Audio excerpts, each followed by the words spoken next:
नमस्कार, मैं हूं अंकित और एक बार फिर किस्से कहानियों के पिटारों से कुछ चुरा लाया हूं आपके लिए। ठीक पिछली कहानी की तरह जिसमें आप सभी की खूब सराहना मेरी। उम्मीद है आपका प्यार कम ना हुआ होगा। हाँ, इसे भी लिखी मैंने है, सुना भी मैं ही रहा हूँ। आपका अंकित। दोपहर के करीब 2 बजे थे। जेठ का महीना था और सूरज सर पर सवार था। दिन भर काम की तलाश में भागा दौड़ी कर पसीने से लथपथ भूख प्यास से व्याकुल राजीव घर लौट आया था। घर घुसते ही कमरे में कोने पर रख मिट्टी के घड़े की ओर लपका। घड़े से पानी निकाल यूं पिया जा रहा था मानो सदियों से कोई बंजर रेगिस्तान बरसते बादलों का दीदार करना चाहता हो। उधर एक कोने पर माँ और उससे 2 वर्षीय छोटी बहन चुपचाप बैठ उसे देखे जा रही थी और उन्हीं की दाहिनी ओर पिता खाट पर लेटे हुए थे। करीब करीब 6 महीने से तो लेटे ही हुए थे। पूरे शरीर को लकवा जो मार दिया था। खैर, माँ ने राजीव से कहा, बेटा मुंह हाथ धो लो। इससे आगे वह कुछ कह ना सकी। कहते भी क्या, पिछले 2 रोज से चूल्हा एक दफ़ा ही तो जला था। जो कुछ था खाने पीने को खत्म हो चुका था। रितु, ये ले कुछ पैसे हैं, जा सामने की दुकान से कुछ खाने को ले आ, राजीव ने कहा। रितु उठ पैसे ले माँ से थैला मांग बाहर चली गई। माँ ने पूछा, बेटे ये पैसे कहाँ से मिले? माँ, मैं हाथ मुंह धोकर आता हूँ, राजीव ने हड़बड़ा कर जवाब दिया। कुछ देर में रितु गर्मा गर्म समोसे ले आ चुकी थी। साथ ही रात के खाने के लिए आटा, तेल, कुछ और ज़रूरत के सामान भी बचे पैसों से ले आई थी। आज ना जाने कितने अरसों के बाद पूरा परिवार समोसे खा रहा था। आखिरी बार पिता ही बाजार से ले आए थे। खैर, माँ ने सबको 2-2 समोसे दिए। हाँ, पिता को खुद हाथों से खिलाना पड़ता था। माँ अभी भी संकोच में थी कि क्या बेटे को नौकरी मिल गई है या फिर किसी से उधार मांग लाया है। इसी संकोच में दोबारा माँ ने सवाल दागा, बेटा ये तो बताओ ये पैसे कहाँ से लाए हैं? इस बार राजीव झल्ला उठा। बोला, आप 2 मिनट शांति से खाने नहीं सकती क्या? सवाल पे सवाल। अरे कैसे भी लाया हूँ, कहीं से भी लाया हूँ, पेट तो भर रहा है ना सबका, नहीं तो भूखे मरते सबके सब। माँ ने पहले कभी ऐसा बर्ताव देखा ना था। राजीव तो बड़े कायदे अदब से बात करता था अक्सर। वो मौन हो गई। कहती भी क्या, सच ही तो कह रहा था आखिर वो। गर्मियों के दिन कमबख्त बड़े लंबे होते हैं, कांटे नहीं कटते। ऊपर से जब दोपहर को बिजली ना हो, आप स्वयं अनुमान लगा सकते हैं क्या हाल होता होगा। आहिस्ता आहिस्ता सूर्य अपनी किरणों को वापस बुला रहा था। अब दोपहर कुछ पहर की मेहमान थी। राजीव और रितु कई दिनों बाद घोर निद्रा में सोए हुए थे।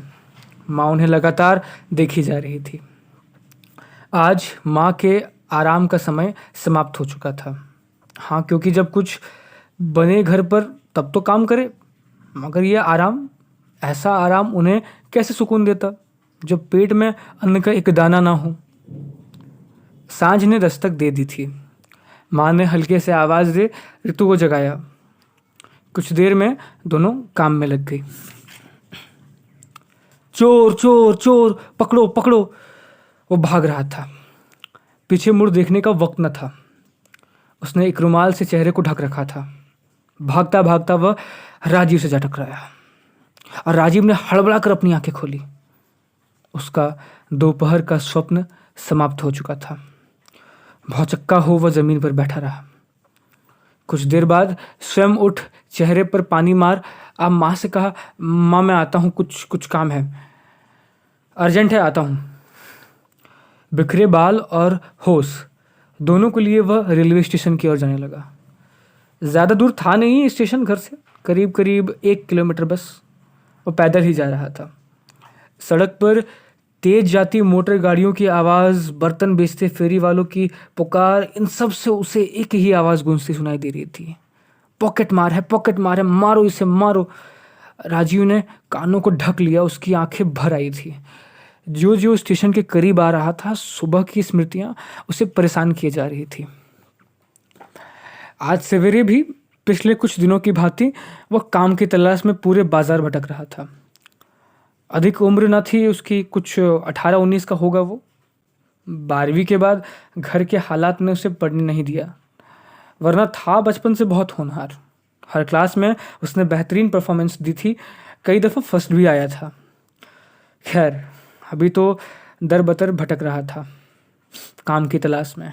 कभी किसी किराने की दुकान, कभी कपड़ों के होलसेल मार्केट, हर जगह एक ही जवाब, नहीं भैया अभी तो और लोगों की ज़रूरत नहीं है यहाँ। मायूस हो वह स्टेशन के रास्ते घर लौटने का मन बना चुका था। स्टेशन के करीब पहुंच ही रहा था कि दूर से पकड़ो पकड़ो चोर की आवाज़ उसने सुन ली थी। उसने रुमाल चेहरे पर बांध बदहवासी से भागते उस युवक को देख लिया था जिसके हाथ में एक बटुआ था। बटुआ कहें वॉलेट या पर्स, भाव एक ही है। वह ठीक बीचों बीच जा खड़ा हुआ और उस पॉकेट मार को धर दबोचा। उसके हाथों से वह वॉलेट छीन 4 घूंसे लगाए और कॉलर पकड़ उससे कहा, अब देख बेटा तेरा होता क्या है। इतना कहना ही था कि किसी प्रकार कॉलर से हाथ छुड़ा वो पॉकेट मार और तेज गति से भागा। अभी उसके लिए वॉलेट से ज़्यादा जान प्यारी थी। उसके पीछे राजीव ने भी कुछ देर दौड़ लगाई, मगर फिर थक कर रुक गया। उसने वॉलेट को खोल देखा। उसमें करीब 500 के 8-10 नए नए नोट थे। भूख प्यास और पैसों की तंगी से लाचार राजीव का ईमान आज पहली बार डगमगाने लगा। इस बटवे को लौटाया जाए या नहीं, वह इस सोच विचार में फंसा हुआ था। तभी उसने तेजी से कुछ लोगों को अपनी तरफ आते देखा। फौरन बटवा जेब में छुपा लिया। उसने उनमें से एक ने पूछा, भाई साहब आपने उस चोर को यहाँ से जाते देखा क्या? नहीं, मैंने किसी को नहीं देखा, राजीव ने जवाब दिया और इस प्रकार आगे बढ़ा जैसे वह कुछ जानता ना हो। धीरे धीरे लोग भी अपने अपने कामों पर लौट गए। राजीव बहुत देर चुपचाप स्टेशन पर लगी लोहे की बेंच पर चुपचाप बैठा रहा। वह शांत था, मगर उसका मन नहीं। इसी सोच विचार में उलझा था कि उसने सही किया या गलत।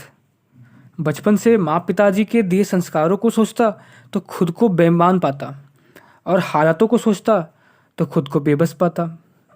अंततः उसने स्वयं से कहा, नहीं, कुछ गलत नहीं है। वैसे भी मैंने किसी का पॉकेट नहीं मारा, मैंने चोरी नहीं की। जो मिला शायद ऊपर वाला चाहता हो कि मुझे मिले, तो मैं क्यों अफसोस करूं? और फिर वह घर को चल पड़ा। सुबह घटी इस घटना को सोचता सोचता राजीव दोबारा स्टेशन पहुंच चुका था। आज दोपहर माँ से जैसा बर्ताव उसने जीवन में पहली बार किया था, उसकी ग्लानि से उसे खाई जा रही थी। शर्म से आंखें झुकी थी। उसने उसी क्षण निर्णय किया कि यह पर्स जिसका भी है वह आज ही लौटा कर आएगा। उसने पर्स को दोबारा टटोला तो एक विजिटिंग कार्ड मिला जिस पर डॉक्टर M.K. सिन्हा और क्लिनिक का एड्रेस लिखा हुआ था। राजीव उन्हें भली बातें जानता था। काफ़ी मशहूर डॉक्टर थे वो इस शहर के। वह जितनी जल्द हो सके डॉक्टर साहब के क्लिनिक की ओर गया। वहाँ पहुँच खबर मिली कि डॉक्टर साहब घर लौट चुके हैं। तो फिर क्लिनिक के एक स्टाफ से उसने घर का पता ले उनके घर की ओर चला। आज किसी भी कीमत पे यह पर्स लौटाने का उसने ठान लिया था। बेईमानी का यह बोझ उसे और ढोया नहीं जा रहा था। राजीव ने डॉक्टर सिन्हा के मकान की बेल बजाई। उनकी पत्नी थी शायद, जिन्होंने दरवाज़ा खोला। राजीव ने डॉक्टर साहब से मिलने का अनुग्रह किया। बोला, मैम बहुत अर्जेंट है, प्लीज़ प्लीज़ आप 5 मिनट के लिए डॉक्टर साहब से मेरी मुलाकात करवा दीजिए। Okay okay, you wait here, let me call him. ऐसा बोल वो लेडी अंदर कमरे की ओर गई। दरवाजे से हल्के हल्के कदम लिए करीब 56-57 वर्षीय डॉक्टर सिन्हा निकले। चेहरे पर सिर्फ शांति थी उनकी। चिंता किसी भी बात की हो ऐसा लग नहीं रहा था।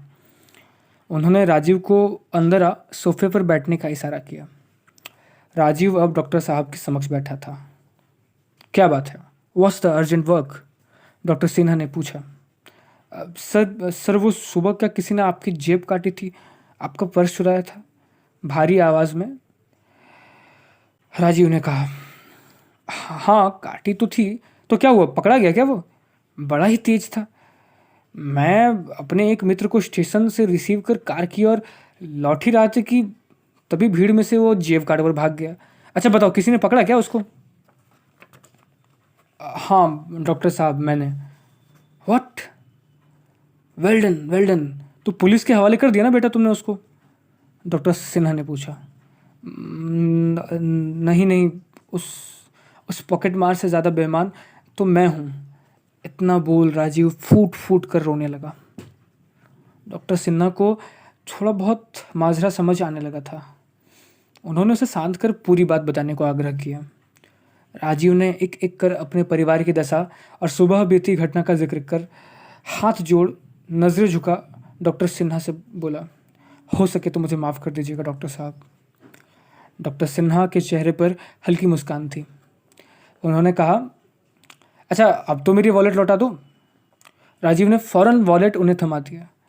फिर कहा, माफ़ कीजिएगा, एक 500 का नोट आज घर के खर्चे में दे दिया, मगर मैं जल्द ही आपको वो लौटा दूंगा, जितनी जल्द मुझे काम मिल जाए। डॉक्टर सिन्हा की मुस्कान अब ज़्यादा बढ़ चुकी थी। उनके मुताबिक राजीव बेईमान नहीं, लाचार था। उन्होंने राजीव के कंधे पर हाथ रख कहा, बेटा तुमने अपनी बेईमानी तो पश्चाताप की अग्नि में कब की जला दी, तो अब स्वयं को बेईमान ना समझना। अच्छा ये बताओ, तुम्हें लिखना पढ़ना अंग्रेज़ी हिंदी दोनों में आता है क्या? हाँ हाँ बिल्कुल, मेरे तो दोनों में हमेशा अव्वल दर्जे के मार्क्स आते थे, और मैं तो 12वीं में साइंस से फर्स्ट क्लास पास भी हूँ। तो फिर तुम कल मेरी नई क्लिनिक पर आ जाओ। मुझे कई दिनों से अपने नई क्लिनिक के लिए एक नौजवान अकाउंटेंट की तलाश थी। सैलरी होगी 15,000, और फिर इंक्रीमेंट भी मिलेगा। इतना तो काफ़ी है ना फिलहाल मिस्टर राजीव कुमार? राजीव ने जो सुना उस पर उसे यकीन ना हो रहा था। उसकी आंखें भर आई और डॉक्टर सिन्हा के पांव पकड़ लिए। डॉक्टर सिन्हा ने उसे उठाकर कहा, मिस्टर अब देर न करो। उन्होंने पर्स से एक 500 का नोट निकाल कहा, ये लो, जाकर लड्डू खिलाओ घर पे सबको, और कल मेरे लिए भी लेते आना। ये कहते हुए उसे नई क्लिनिक का विजिटिंग कार्ड और 500 का नोट उसे थमाकर अलविदा किया। घर पहुंच उसने माँ को सारी दास्तां कह सुनाई और उनसे लिपट गया। माँ ने कहा, चल मुँह हाथ धो ले, मैं खाना लगाती हूँ। इस बार माँ का वाक्य पूरा था। बस आज के लिए इतना ही। नमस्कार, मैं हूँ अंकित।